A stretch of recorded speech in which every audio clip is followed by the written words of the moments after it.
Conseguir transformar o grotesco em algo que realmente diz alguma coisa é um trabalho que nem todos conseguem. Mas o mangá Pesadelos Completos faz isso com facilidade, mostrando beleza no que existe de mais podre dentro de cada um de nós. Seja bem-vindo ao inferno de Hideshi Hino.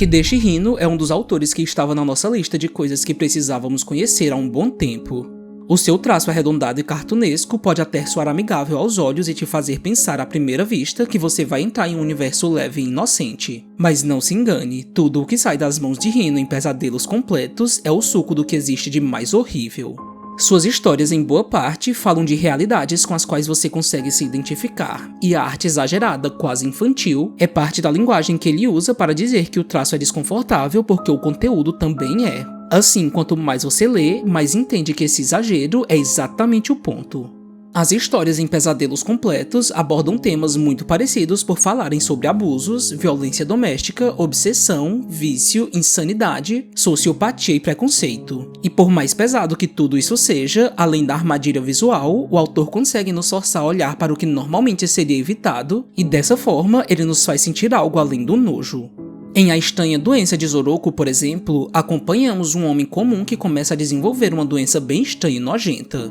Algumas bolhas purulentas aparecem em seu rosto e progressivamente começam a deformar todo o seu corpo, espalhando-se por completo.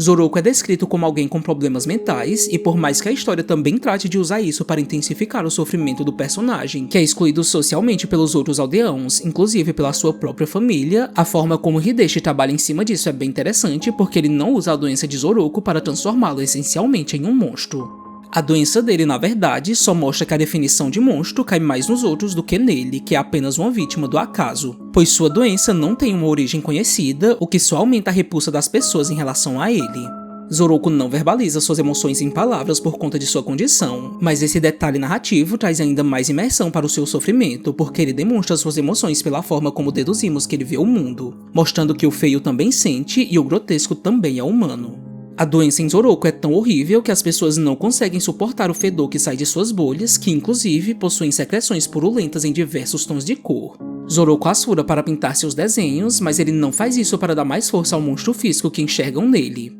Ele apenas recorre a si mesmo, que é a única pessoa com quem pode contar para conseguir encontrar algum sentido nessa vida imposta, sendo forçado a viver afastado, ao lado de um lago onde todas as criaturas que estavam prestes a morrer se encontravam, como se ele também fosse guiado para ser uma delas. E por mais nojento que seja vê-lo abrir as feridas para extrair essa tinta horrível e fedida, ao invés de nos afastar, todo esse horror começa a nos aproximar e passamos a sentir pena dele, porque Hideshi Hino sabe como fazer histórias sobre a tristeza de quem é excluído, já que desenvolve todo esse sofrimento com muita honestidade. Em Debaixo d'Água, outra história da coletânea, somos apresentados a um personagem que perdeu seus braços e pernas num acidente e que passou a viver trancado em seu quarto em profunda solidão, sendo cuidado por sua mãe. Há uma transição muito impactante da vida acontecendo do lado de fora, com crianças brincando em alvoroço e vivacidade, para painéis ao fundo que vão se aproximando gradativamente até focar no indivíduo de olhar triste contemplando o que ele não pode mais ter, tanto por suas questões físicas quanto pela rejeição que provavelmente sentiria das pessoas que poderiam olhá-lo com pena ou com nojo,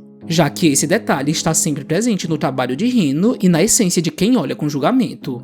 O menino só consegue achar espaço para brincar com outras crianças em suas memórias, mas até nelas ele encontra desconforto quando ele se esbarra em sua mente com a imagem do carro que o atropelou e com sons externos que são a lembrança do que lhe aconteceu. É realmente deprimente vê-lo se arrastar no escuro enquanto olha para os lados sentindo medo. Ele sabe que não tem ninguém por perto porque ele está trancado sozinho, mas ainda assim, ele se sente como um monstro cujo dedo e olhar de desprezo estão voltados para ele. Mas não só isso, com a possibilidade de ser atingido novamente para se tornar algo ainda pior aos seus olhos e aos olhos dos outros. O seu único consolo nessa vida sofrida, intensamente injusta e entediante, é ficar por horas encarando peixes que estão tão presos quanto ele. Mas quando os vê, ele sente como se estivesse tendo a oportunidade de sonhar com aventuras que ele nunca vai poder experienciar. A relação com sua mãe é carregada de simbolismos de prisão e de aceitação resignada, porque além de trabalhar o dia inteiro, às vezes chegando bem tarde sem saber como ele está, ela sempre leva para ele peixes para substituir aqueles que morreram, como se narrativamente ela estivesse ali para deixar claro que ele não tem outra escolha. Mas o mangá não a coloca como alguém ruim, porque ironicamente, ela também está refém dessa rotina porque ela passa a ser as mãos e os braços que ele perdeu. O problema é que quando ela tenta melhorar a condição de vida de ambos, tendo um emprego mais leve para ter mais tempo para ele, as coisas mudam drasticamente. Ela passa a sair com diversos homens e a chegar em casa completamente bêbada, repetindo tudo isso nos dias seguintes até ter a sua própria prisão e a passar a vê-lo como um estorvo. E o curioso é que quanto mais ela ficava bonita, mais ela se distanciava e ele se sentia sozinho. A forma como Hino trabalha essas questões alegóricas usando o aquário de peixes para nos falar mais do que o personagem, já que ele também não possui voz assim como o Zoroku, é de um cuidado muito grande, porque mesmo olhando para os animais alheios ao que está acontecendo com ele, ele tenta encontrar neles algum alívio, porque até aquela realidade que ele conhecia estava aos poucos sendo perdida. Hideshi Hino não quer exatamente que achemos o grotesco bonito, mas que a gente consiga olhar com mais atenção para entender que por trás de toda coisa vista como aberração, existe uma dor genuína, e é dessa forma que o feio carrega o significado das histórias desse mangá. Essa sensação de ver o bizarro retratando tão bem as questões reais com problemas familiares como vimos nos dois exemplos, é porque o autor colocou em Pesadelos Completos um pouco de sua própria vida pessoal, tendo inclusive em outras histórias da coletânea personagens que são como um alter ego, possuindo o seu nome, seu rosto e até a sua profissão. Como se fazer isso fosse uma forma de ele conseguir colocar para fora os seus traumas de infância por ter nascido num período pós-Segunda Guerra Mundial. Em Panorama do Inferno, uma de suas melhores narrativas e a que mais retrata diretamente o que se passa na cabeça de Hino, acompanhamos um pintor sem nome que tem o sonho de criar em suas pinturas uma imagem precisa do inferno usando seu próprio sangue como tinta. E a forma como ele faz isso é intensamente horrível, porque ele chega a beber ácido para ter uma quantidade de sangue que nunca é suficiente. Embora o mundo em que ele vive já seja exatamente o inferno por ser um lugar sujo, cruel, apodrecido e contaminado, apresentado com extrema violência em todas as páginas, ele deseja avançar ainda mais nessa ideia porque ele sabe que a mente humana em toda a sua crueldade é capaz de sempre pensar no pior. Ao longo dessa história, ele exibe uma visão terrível e poética do sofrimento humano, do qual ele se agrada, nas telas que ele nos mostra quebrando a quarta parede e falando diretamente com quem está lendo. O pintor fala sobre sua própria família e é através de seus delírios psicóticos, das lembranças sangrentas que ele conta com normalidade e da descrição visual e chocante do mundo, que entendemos um pouco do porquê de ele ser exatamente assim. Seu avô, que era da Yakuza e viciado em apostas, batia em seus filhos e na esposa quando não conseguia se sair bem nos jogos. As crianças sentiam cada vez mais raiva dele por isso, mas inevitavelmente acabaram herdando essa violência e a repassando para seus filhos, tornando-se o próprio mal que queriam evitar. A infância do pintor foi marcada por tortura diárias que ele sofria tanto do pai, que tinha sofrido nas mãos do avô, quanto de sua mãe, que sofria nas mãos de seu pai e descontava sua raiva nele. Mas diferente dos que vieram antes, ele sentia prazer em passar por tudo isso, porque esse detalhe meio que faz parte desse aspecto absurdo que o torna quase uma criatura e não uma pessoa.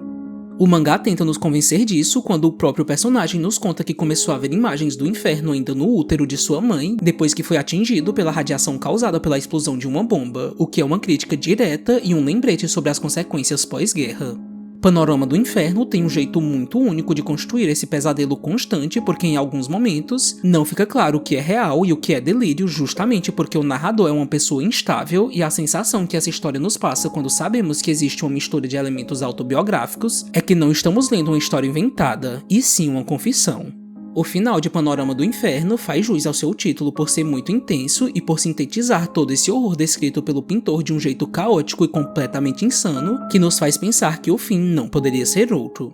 E por mais que Pesadelos Completos não deixe as histórias completamente no escuro, mostrando esses ciclos de violência com precisão e sem rodeios, ele também reserva espaço para um lado mais misterioso do horror, deixando a cargo da nossa imaginação descobrir o que de fato está acontecendo na história Ovo Manchado e o que pode ser o monstro que aterroriza os personagens. Hideshi Hino tem um jeito muito único de apresentar histórias em que nada é natural e ao mesmo tempo tudo é familiar. Os personagens são sempre puxados para um caminho inevitável de violência, desfiguração ou abandono, mas isso nunca acontece de maneira gratuita, sempre há um motivo. As páginas possuem sim personagens redondos, mas eles definitivamente não são planos narrativamente falando. Há sempre um clima de tristeza no fundo de tudo, e isso se deve provavelmente ao fato de Hino olhar para sua própria infância como uma história de terror.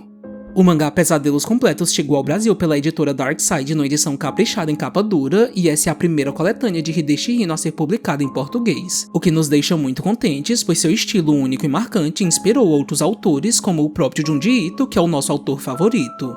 Para os que desejarem adquirir o mangá, Pesadelos Completos está disponível na loja oficial Dark, e o link está no primeiro comentário fixado. Ler Pesadelos completos foi uma experiência muito boa e uma grande surpresa por todos os motivos citados, e esperamos sinceramente que uma das promessas feitas pelo próprio autor nesse mangá, de que qualquer um que terminar a leitura vai ser levado diretamente para o inferno, não se concretize. Mas caso aconteça, é como falamos no começo deste vídeo, seja bem-vindo ao inferno de Hideshi Hino.